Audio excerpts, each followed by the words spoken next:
आज के समय में लगभग 80 से 90% लोग पेट में गैस, कब्ज, एसिडिटी से परेशान हैं। अभी पेट में गैस, कब्ज, एसिडिटी से परेशान होने के कारण क्या हैं? दोस्तों, सबसे पहले हमें कारण जानने की ज़रूरत पड़ती है और मित्रों, कारण जानने के बाद आप उस कारण को अगर हटा देंगे तो दोस्तों इस समस्या से अपने आप छुटकारा पा सकते हैं। दोस्तों, आज के वीडियो में हम आपसे शेयर करेंगे दो ऐसी चीज़ें जो आपके किचन में पाई जाती हैं। इन चीज़ों का प्रयोग कैसे करना है और इन चीज़ों का प्रयोग करके आप गैस, कब्ज, एसिडिटी से हमेशा के लिए छुटकारा पा सकते हैं। और इसे दूर करने में आपको 4 योगा हेल्प करेगा और दो नियम ऐसा बताएंगे जिस नियम को अपना करके आप दोस्तों गैस, कब्ज, एसिडिटी को दूर कर सकते हैं। यानी कि पित्त दोष, कब्ज को हमेशा के लिए अगर आप छुटकारा चाहते हैं तो दोस्तों ये वीडियो अंत तक सुनिएगा। सुनने के बाद आपके इस रोग का अस्थायी रूप से समाधान निकल के आएगा और इसको फॉलो करके आप इन नियमों का पालन करके, इस योगा को करके और ये दो चीज़ें अपना करके आप हमेशा के लिए दोस्तों गैस, कब्ज, एसिडिटी से छुटकारा पा सकते हैं। चाहे कितनी भी पुरानी हो, आप चाहे उसके लिए पेंटाप्राजोल, डोमप्रिडोन खा रहे हैं, चाहे रेबेप्राजोल, डोमप्रिडोन खा रहे हैं या कोई एंटासिड ले रहे हैं, दोस्तों इन दवाओं का साइड इफ़ेक्ट है। लेकिन जो नुस्खा आज हम आपसे शेयर करेंगे इसका कोई साइड इफ़ेक्ट नहीं है। तो चलिए दोस्तों, सबसे पहले हम जान लेते हैं ये पित्त दोष है क्या। दोस्तों, जब आप उसके बारे में जानेंगे तभी निवारण आसान होता, अन्यथा नहीं। तो सबसे पहले हम जानते हैं पित्त दोष है क्या, फिर गैस, एसिडिटी बनने का कारण क्या है, क्या हमें खाना चाहिए, क्या नहीं खाना चाहिए, और दोस्तों खाना खाने के क्या नियम हैं, और फिर दोस्तों वो नुस्खा क्या है जिसे आप दूर कर सकते। इतने टॉपिक पर आज के वीडियो में चर्चा करेंगे। तो चलिए सबसे पहले हम जानते हैं पित्त दोष क्या है। दोस्तों, हमारे शरीर में 3 दोष पाया जाता है: वात दोष, पित्त दोष और कफ दोष। जब हमारे शरीर का वात दोष बढ़ता है तो 15 से 20% बीमारी होती है। पित्त दोष बढ़ता है तो 15 से 20% बीमारी होती है। जब कफ दोष बढ़ता है तो 5 से 10% बीमारी होती हैं। और जब शरीर का वात दोष बढ़ता है तो 50 से 60% बीमारियाँ होती हैं। तो दोस्तों, आपका अगर शरीर का वात, पित्त, कफ बैलेंस है तो आपको एक भी बीमारी नहीं होगी।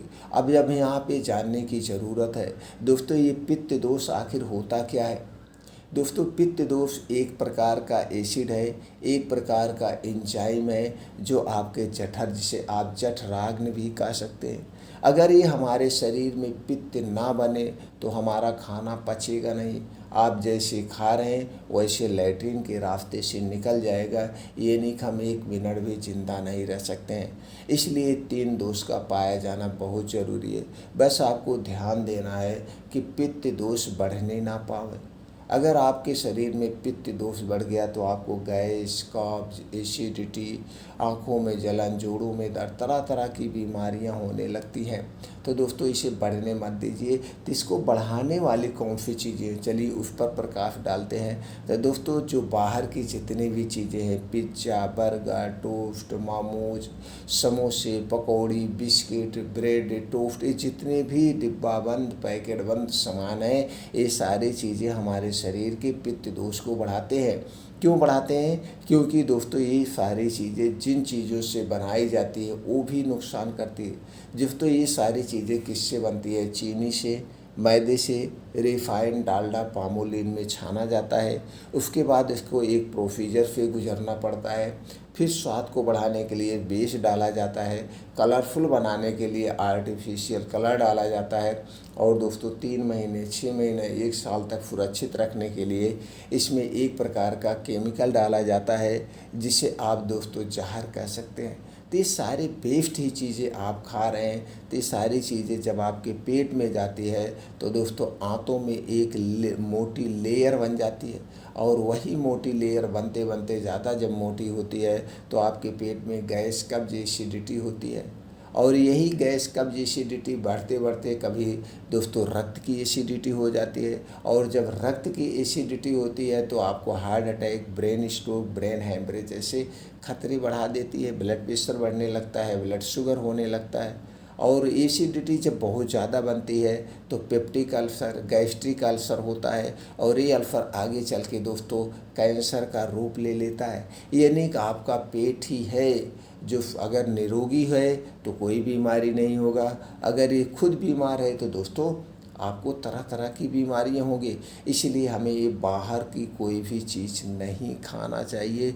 अगर आप बीमारियों से दूर रहना चाहिए, और क्या नहीं लेना चाहिए, ठंडा पेय पदार्थ। हमें ठंडा पानी कभी नहीं पीना चाहिए, क्योंकि हमारे शरीर का टेम्परेचर 36 से 37 डिग्री सेल्सियस होता है। तो जब हम कोई भी ठंडी चीज़ लेते हैं तो दोस्तों क्या होता है, ये ठंडी चीज़ आपके शरीर के आर्गन को डिस्टर्ब कर देता है। इसे एक छोटे से एग्जाम्पल से समझते हैं।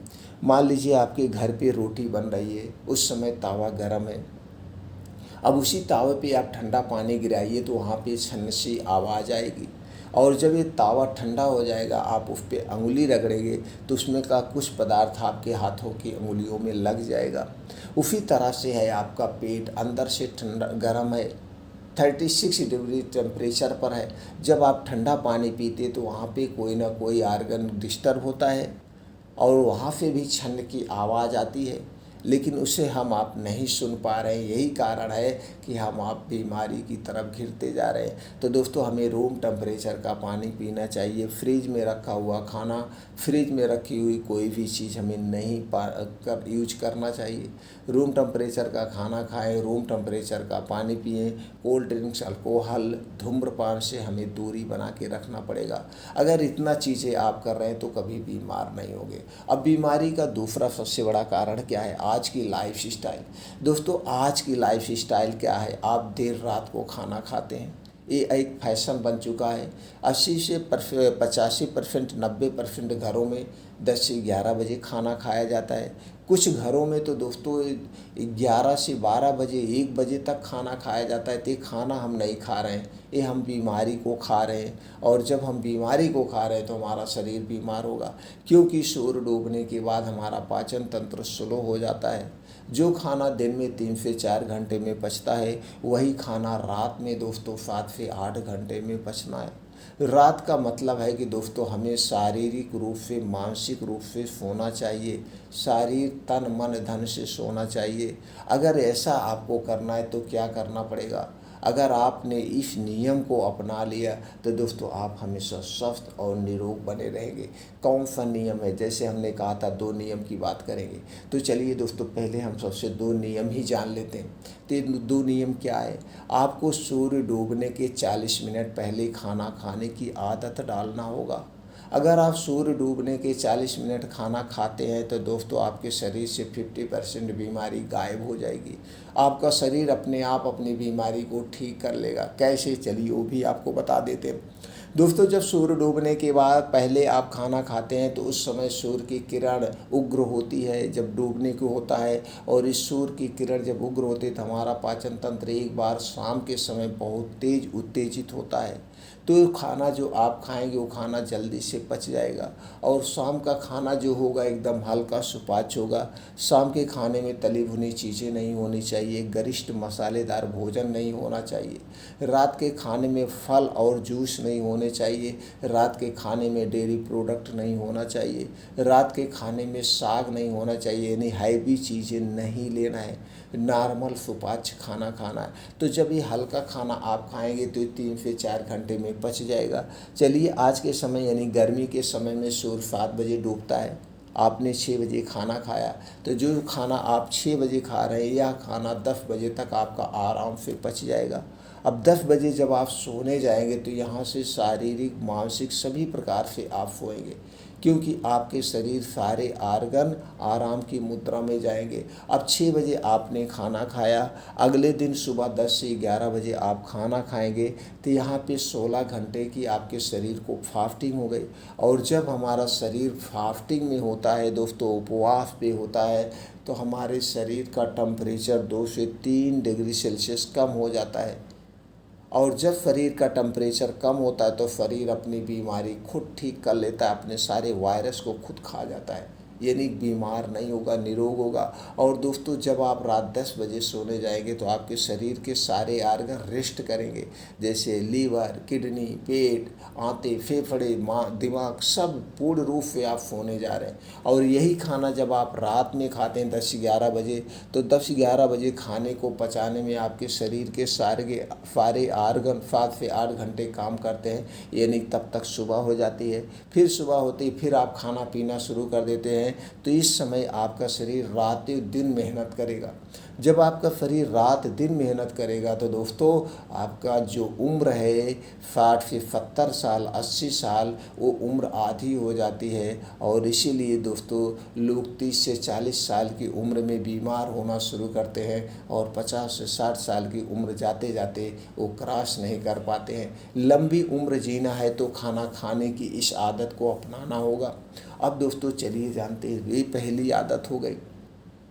दूसरा नियम आपको अपनाना होगा दोस्तों, सुबह उठने की नियम, सुबह उठने की आदत डालना होगा। किसी भी कीमत पर आपको 4 से 5 बजे उठना है। उठने के बाद 2 से 3 गिलास गुनगुना पानी पीजिए, इससे आपके पेट की गैस, कब्ज, एसिडिटी दूर हो जाती है। और ऊपर से दोस्तों आपका जो शरीर है डिहाइड्रेट था, रात में आप सोए थे, आपके शरीर को एनर्जी तुरंत मिल जाती है।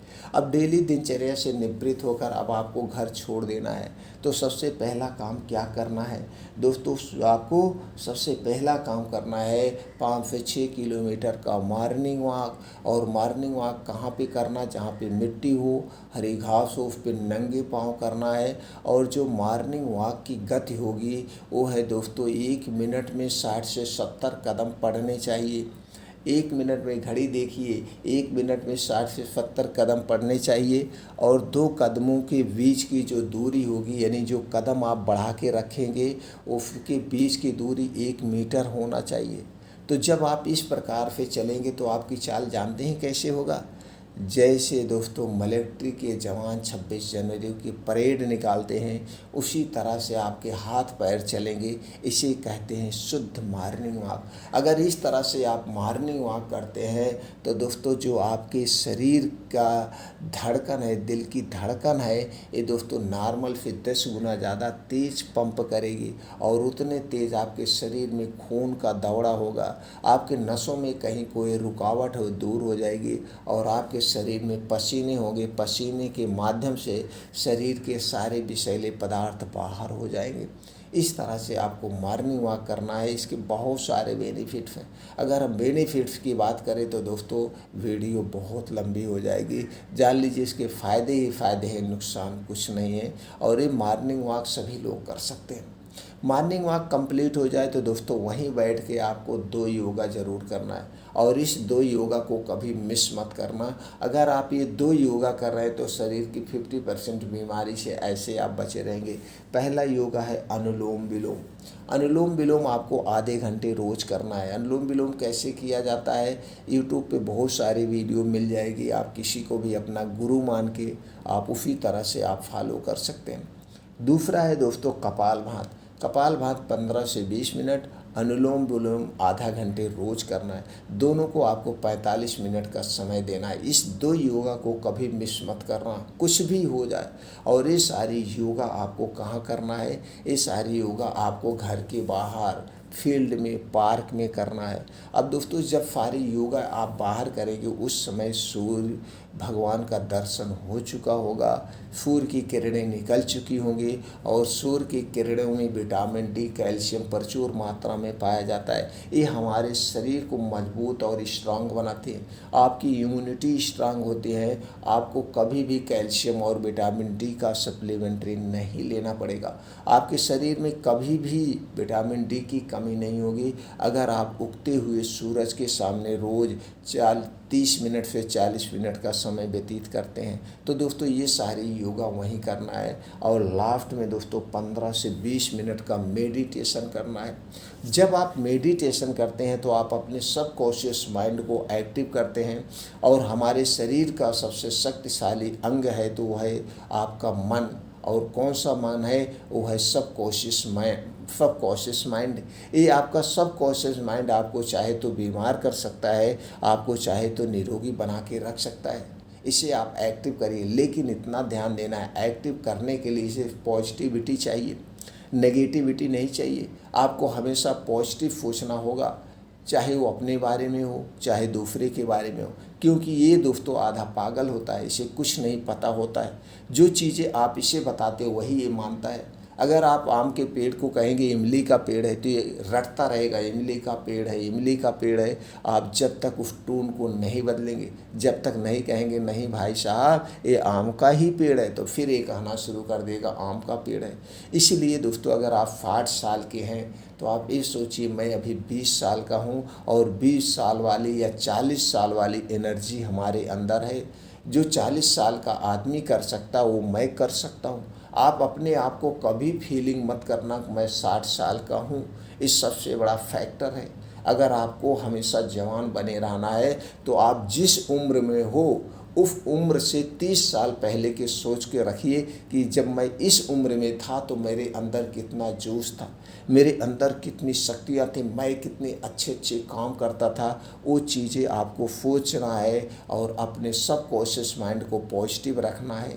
अपने आप को कभी बीमार मत बनाना, अपने आप को कभी ये मत कहना कि मैं अभी 60 साल का हूँ, मैं अभी 70 साल हूँ। मत भूल के मत सोचना, नहीं तो हमेशा वही करता रहेगा। और अगर आपके शरीर में कोई छोटी मोटी बीमारी है तो उस बीमारी के बारे में आपके दिमाग में कभी बातें नहीं आनी चाहिए, आनी ही नहीं चाहिए। बस योगा प्राणायाम मेडिटेशन करते रहो या सोचकर कि इसको मैं कर रहा हूँ इसलिए मेरा शरीर कभी बीमार ही नहीं पड़ेगा।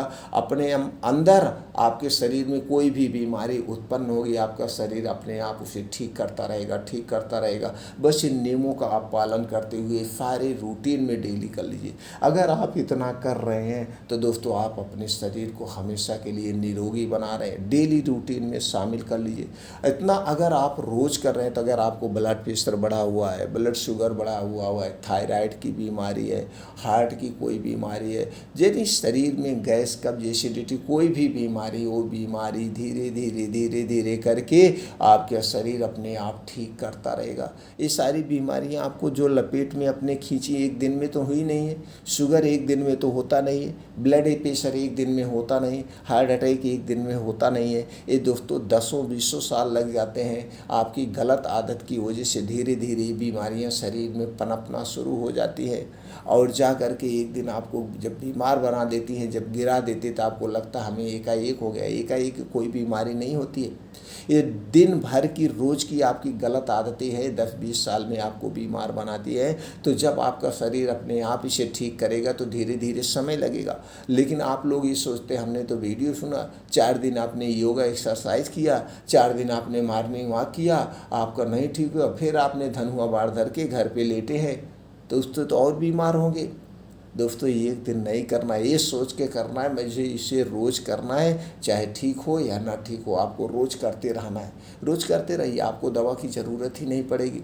तो हो गया दोस्तों। अब चलिए कुछ घरेलू नुस्खे जान लेते हैं जो कि गैस कब्ज एसिडिटी को दूर करने के लिए रामबाण है।